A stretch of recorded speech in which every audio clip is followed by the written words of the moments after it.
Que la grâce vous soit donnée de la part de notre Dieu et de notre Seigneur Jésus-Christ. Amen. Que la grâce vous soit donnée de la part de notre Dieu et de notre Seigneur Jésus-Christ. Amen. Je suis donc, comme vient de le dire le frère Lionel Basile, le frère Jean-Richard. Je marche à l'église du pasteur Jean. Mais je me demande s'il est vraiment nécessaire de me présenter parce que je connais beaucoup de visages dans la salle, membres de cette assemblée, qui ne sont pas également membres de cette assemblée, mais qui sont des amis proches. Je suis content par exemple de voir le frère Josué, voir le frère Yvon là-bas, et également de voir le frère Suzan, tous des visages familiers, ainsi que le frère qui était avec nous aussi à Cergy.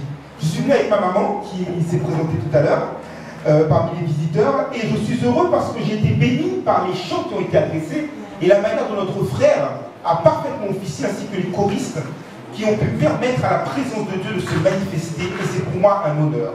Amen. Mes chers amis, nous avons pu au cours de cet instant chanter l'amour de Dieu. Et c'est un commandement que tous les chrétiens ont appris ou entendu en venant à l'église. Tu aimeras ton prochain comme toi-même. C'est une phrase que d'une manière ou d'une autre, nous avons tous entendue. Mais au niveau de la pratique, entre ce que l'on entend et ce que l'on pratique, il y a parfois un monde, il y a un gouffre. Et des bons prédicateurs, pas les moindres, notre Seigneur et Sauveur Jésus-Christ, ainsi que l'apôtre Paul, nous ont avertis que dans les derniers temps, qui précéderont le retour de notre Seigneur pour nous enlever, et qui sera précédé par l'apostasie et l'antéchrist, la charité du plus grand nombre se refroidira. L'amour, en tant que vertu suprême du chrétien, deviendra une vertu rare. Alors nous nous demandons, qu'en est-il? Vivons-nous réellement l'amour véritable tel que l'enseigne notre Seigneur et Sauveur Jésus-Christ? C'est à cette question que nous allons essayer de répondre ce matin, cet après-midi, pardon. Et pour ce faire, je vous invite à vous mettre debout. Nous allons procéder à une lecture dans le premier épître aux Corinthiens, au chapitre 13, et ce sera l'intégralité du chapitre.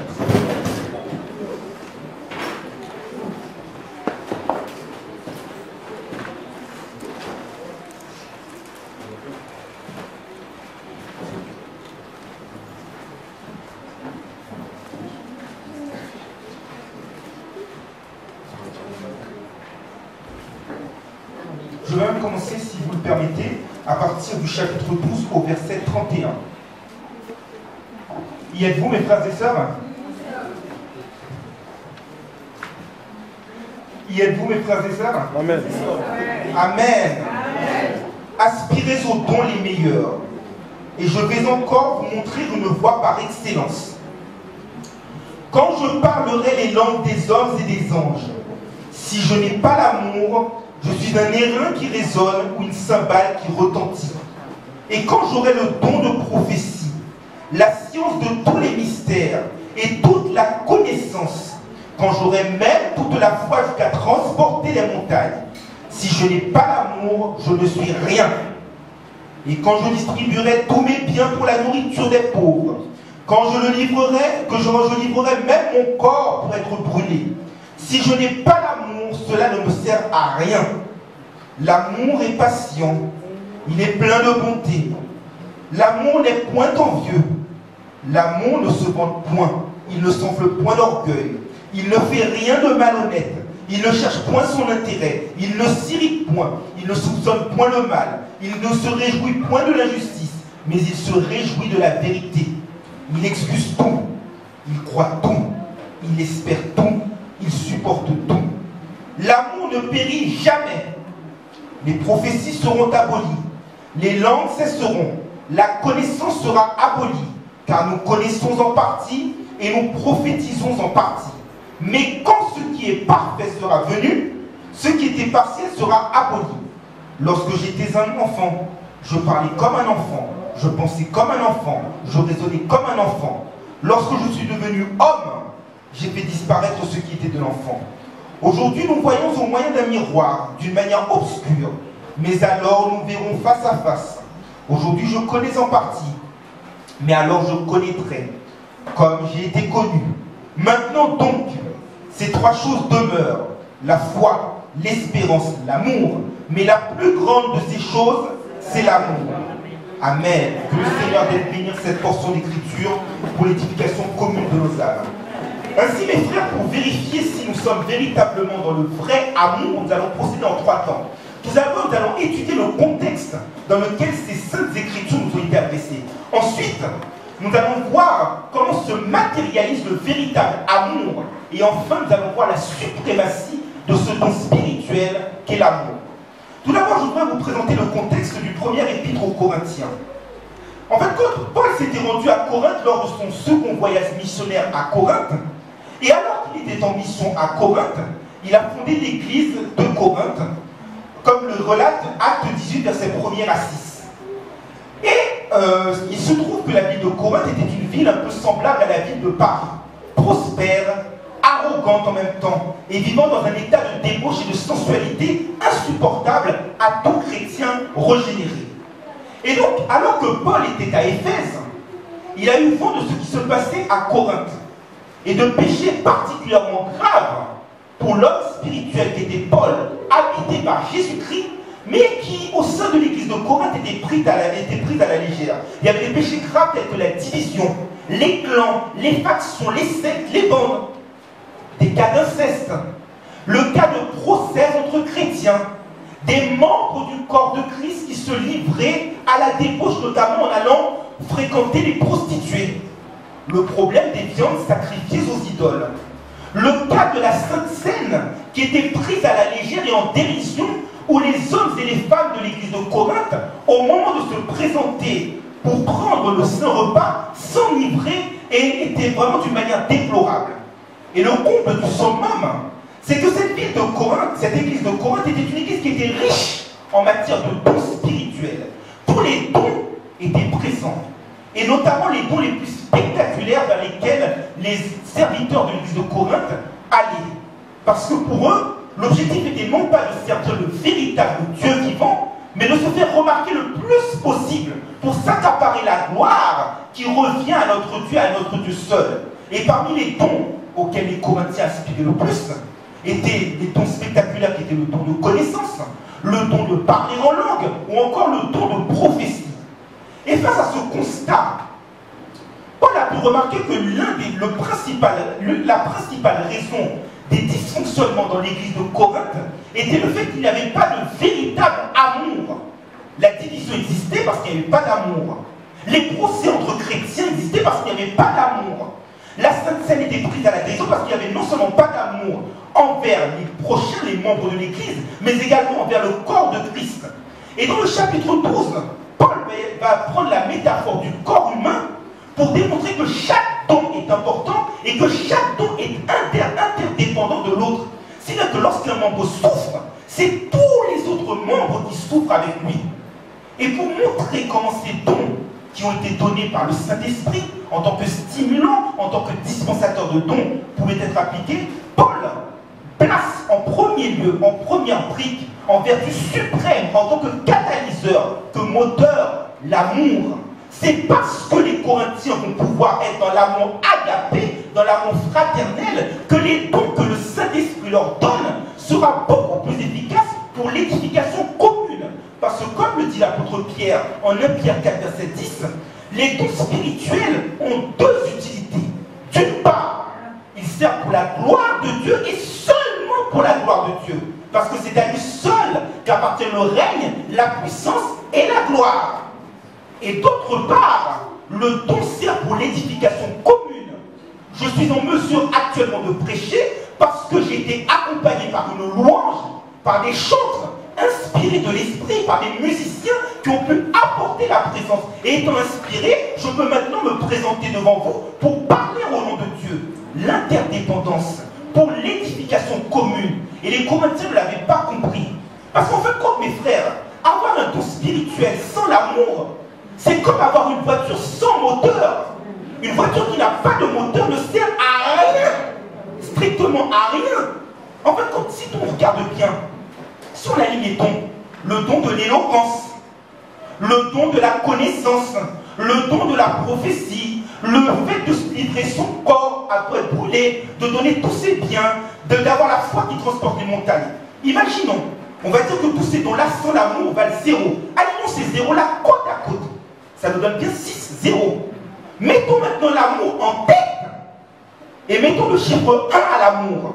ça fait 1 million. C'est-à-dire que sans l'amour, possédons la valeur 0, mais il suffit que l'amour soit présent et en tête pour que ça ait une valeur inestimable. C'est pourquoi, quel que soit le don que Dieu nous donne, s'il n'est pas exercé dans l'amour, il ne sert strictement à rien. C'est parce que l'amour va être dans nos cœurs, dans nos esprits, dans nos pensées, que nous allons travailler non pas pour notre renommée, non pas pour notre gloire, mais pour la gloire de celui qui nous a établis et envoyé, que nous serons efficaces pour permettre au corps de Christ de fonctionner correctement et permettre à l'Église d'être sur ses 2 pieds. Parce que là, Paul nous dit clairement, si je n'ai pas l'amour, c'est pas je n'ai rien, je ne suis rien. C'est-à-dire que moi, en tant que personne, je n'existe pas. La colonne vertébrale spirituelle de l'Église, la colonne vertébrale, le cœur du chrétien, s'il n'est pas revêtu de l'amour, le chrétien n'existe pas. Il est rayé de la carte, il est rayé des registres, parce qu'il ne sert strictement à rien.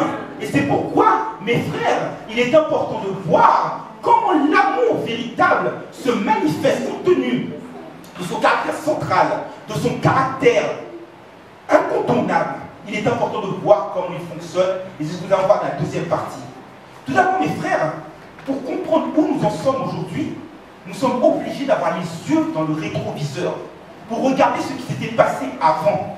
Vous comme moi, comme mon frère vient de le chanter dans son chant, avant que nous rencontrions Christ, nous n'étions rien.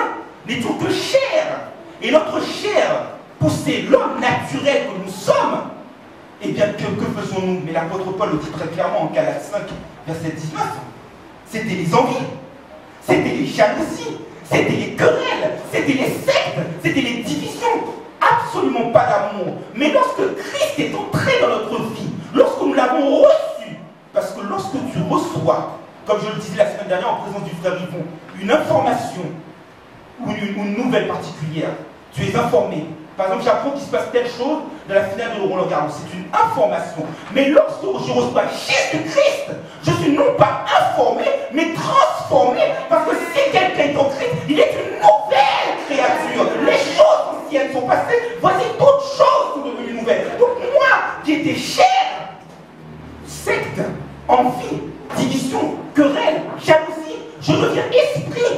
Et c'est en quelque sorte le fait que le Seigneur va me restaurer. Il va faire une sorte de greffe. Il va ôter ce cœur de pierre qui me faisait mourir à petit feu pour mettre en moi ce cœur de chair qui va me rendre sensible à sa parole, qui va me rendre sensible à son esprit, qui va permettre que ce n'est plus moi qui vis, mais Christ qui va en moi, qui va permettre que ma vie soit dirigée non pas par la chair, mais par l'esprit. Et lorsque l'on regarde les 9 caractères du fruit de l'esprit, le premier d'entre eux, c'est l'amour. Pour te démontrer la primauté de l'amour. Et lorsque l'amour est présent, l'amour véritable, qu'est-ce que c'est? Un fruit de l'esprit, qu'est-ce que c'est? Le fruit de l'esprit, c'est lorsque le serviteur de Dieu permet que l'esprit de Dieu gouverne sa vie à un tel point qu'elle lui permet d'anéantir la puissance du malin et notamment les œuvres de la chair. Et le véritable amour, l'amour agapé, pas l'amour éros comme entre un homme et une femme, pas l'amour filia comme avec un ami, pas l'amour paidia comme un parent avec ses enfants, mais l'amour agapé, l'amour fraternel, le véritable amour, eh bien c'est le fait de vouloir ce qu'il y a de bon pour l'autre, sans en dégager un quelconque intérêt. C'est ça l'amour. Lorsque tu laisses Jésus entrer, te transformer, tu marches par l'amour. Tu ne marches plus comme tu marchais avant, cloquant. Parce que lorsque tu marchais avant, qu'est-ce qui se passe? Tes dons. Que te servaient tes dons? Les dons de prophétie, c'était uniquement pour toi. Mais ça ne servait à rien. Tu peux être le prédicateur le plus éloquent, le plus charismatique. Si tu ne pouvais pas utiliser ce don-là dans l'amour, c'est-à-dire non pas dans l'objectif de mettre en avant, mais dans l'objectif d'être utile à ton frère qui est membre comme toi du même corps, ça ne sert à rien. Voyez les stars qui donnent leur bien, qui font des œuvres caritatives. Mais cela, ce n'est pas de l'amour, mes frères. Ne vous y détrompez pas. C'est le fait de se donner une bonne image et une bonne conscience. Il n'y a aucune humilité. Il s'agit d'actions qui consistent en fait à se vanter. Comme un peu les pharisiens le faisaient. Ils priaient publiquement. Lorsqu'ils allaient jeûner, ils montraient un visage défait pour montrer leurs œuvres. Mais cela ne sert à rien. Ce n'est pas là l'amour. Même on pourrait jeter son corps au feu comme Shadrach, Meshach et Abednego. Mais eux, ils l'ont fait pour un but bien précis. Parce qu'ils aimaient réellement leur Dieu. Le véritable motif de leur action était leur amour pour Dieu et faire connaître sa gloire. C'est-à-dire que quels que soient les risques à payer, ils étaient prêts à le faire. Et Jésus nous dit clairement, heureux ceux qui sont persécutés pour la justice. Pas pour moi-même, pour la justice. À cause de son nom. Car ils hériteront du royaume des cieux. Parce que leur œuvre est habitée par l'amour. Et Paul disait cela aux Colossiens. Il disait que puisque vous avez reçu le Seigneur Jésus, il vous a transformé, marchez selon lui. Marchez selon l'esprit. Marchez selon l'amour. Il disait ça aux Éphésiens. Il disait qu'en tant qu'imitateurs de Dieu, en Éphésiens 5, verset 1er, soyez des imitateurs. C'est-à-dire reproduisez à l'identique, comme les guignols, comme le bébé chaud. On reproduit à l'identique les gestes du personnage réel. Si même lorsqu'on voit la marionnette, on la confond avec son vrai personnage. Soyez des imitateurs de Dieu et marchez dans l'amour. On ne peut pas prétendre être un serviteur de Jésus-Christ, ni un enfant de Dieu, si on ne marche pas dans l'amour. Jésus a dit que je vous donne un commandement nouveau. Et à ceci, le monde reconnaîtra que vous êtes mes disciples. Tu aimeras ton Dieu de tout ton cœur, de toute ton âme, de toute ta force, et tu aimeras ton prochain comme toi-même.